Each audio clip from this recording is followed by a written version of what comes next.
Assalamualaikum warahmatullahi wabarakatuh. Perkenalkan, nama aku Normala dengan NIM 14235439. Di sini aku ada tugas dari Mapel Manajemen Bencana dan Kejadian Luar Biasa. Nah, di sini kita harus menjelaskan dari 4 video yang udah dikirim linknya. Nah, pertama, mungkin aku menjelaskan satu video terkait yang judulnya itu tentang gempa yang ada di Yogyakarta pada tahun 2026 dan sesar opak. Nah, pertama itu ternyata ada jenis gempa bumi elektronik gerak dangkal. Nah, ada juga identifikasi potensi bahayanya. Dan ternyata bahaya dari gempa bumi itu berasal dari pergerakan atau geseran tanah yang memanjang searah Sungai Opak. Dan ternyata gempa ini bersumber dari kerak dangkal. Energinya dilepaskan sangat dekat dari permukaan bumi dan juga dari permukiman warga, meningkatkan tingginya kerusakan. Lalu ada penilaian risiko dan dampak bencana. Nah, ada risiko tertinggi. Apa sih? Ternyata di sana itu setelah aku menyimak, ternyata ada kerusakan struktural sangat tinggi, terutama pada bangunan yang di atas tanah atau tanah yang lunak atau endapan pasir, seperti di Kota Bantul, yang cenderung memperkuat guncangan gempa. Dan dampaknya bagi warga itu banyak menelan warga sekitar 606.000 jiwa. Dampak fisiknya yang sangat ekstrim adalah terjadian rayapan atau rayapan tanah, pergeseran tanah di dusun Ngelpon yang memaksa seluruh warga desa harus dipindahkan sementara. Nah, ada juga penanganan dan pencegahan mitigasi. Nah, respon struktural, pembangunan kembali dengan rumah tanah gempa seperti rumah dom, rumah teletabis, sebagian model konstruksi yang aman. Dan ada juga respon komunitas, penguatan kembali mulai sangat semangat melalui gotong royong dan pembangunan program dengan tangguh bencana Dustana. Nah, ternyata juga ada pencegahan adalah dari kesadaran untuk membangun struktur yang baik dan memperkuat fasilitas umum. Nah, seperti jembatan kretek atau teknologi tanah gempa ataupun tahan gempa. Itu video pertama, dan video kedua adalah ancaman gempa bumi, megasud, dan tsunami.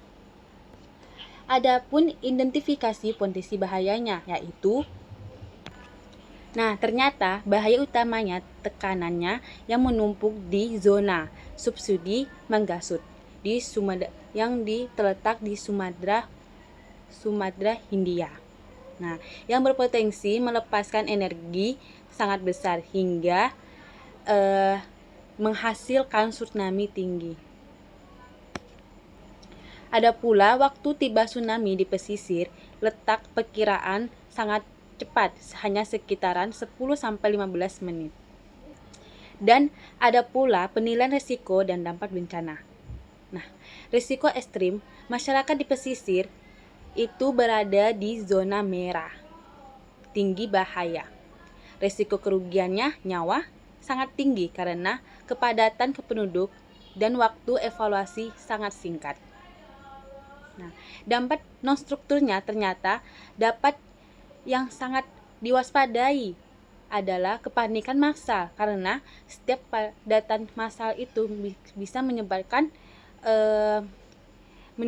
korban sekunder atau kecelakaan yang saat evaluasi.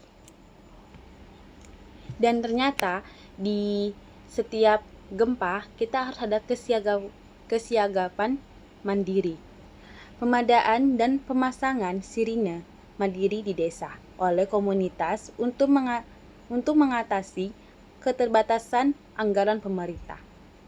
Ada pula edukasi dan simulasi, evaluasi mandiri keluarga, serta menentukan jalur evaluasi titik kumpul aman, atau sering disebut zona putih. Ada pula pertahanan alami, seperti penanaman dan vegetasi pantai lainnya, sebagai upaya modern gelombang tsunami secara alami. Lalu, video ketiga itu terkait ketahanan gempa Jepang. Nah, itu di Jepang ternyata jenis gempanya itu ada gempa bumi dan tsunami. Nah, identifikasi yang ketiga adalah ketahanan gempa di Jepang. Nah, terjadi di Jepang itu ternyata ada gempa bumi dan tsunami. Dan ada pula identifikasi potensi bahaya. Bahaya berasal dari posisi Jepang di atas jalur patahan aktif spesifik, yang menjadikan satu negara paling rawan gempa bumi di dunia.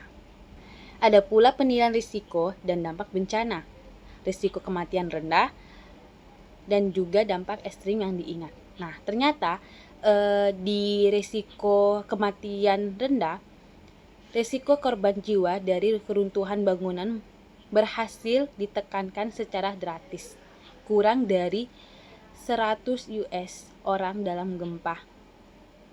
Dampak ekstrim yang diingat, meskipun siap, negara ini tetap dihantui oleh potensi bencana skala 9,0 seperti tahun 2011 yang menyebabkan ribuan jiwa dan bencana nuklir.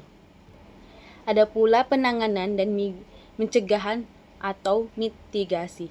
Nah, regulasi ketat, penerapan atau kode bangunan seismik ketat secara wajib di seluruh negara atau negeri sejak tahun 1923. Ada pula teknologi canggih di Jepang. Penggunaan teknologi strukturasi kelas dunia nomor 1.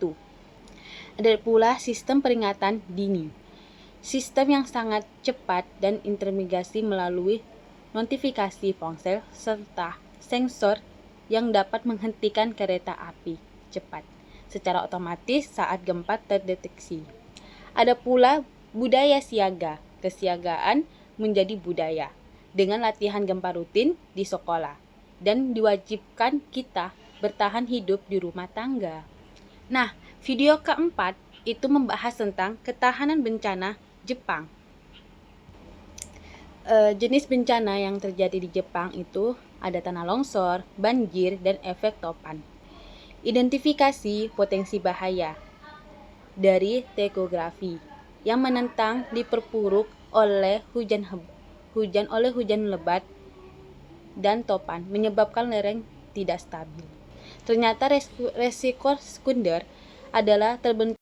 Oke teman-teman, terima kasih sudah menonton video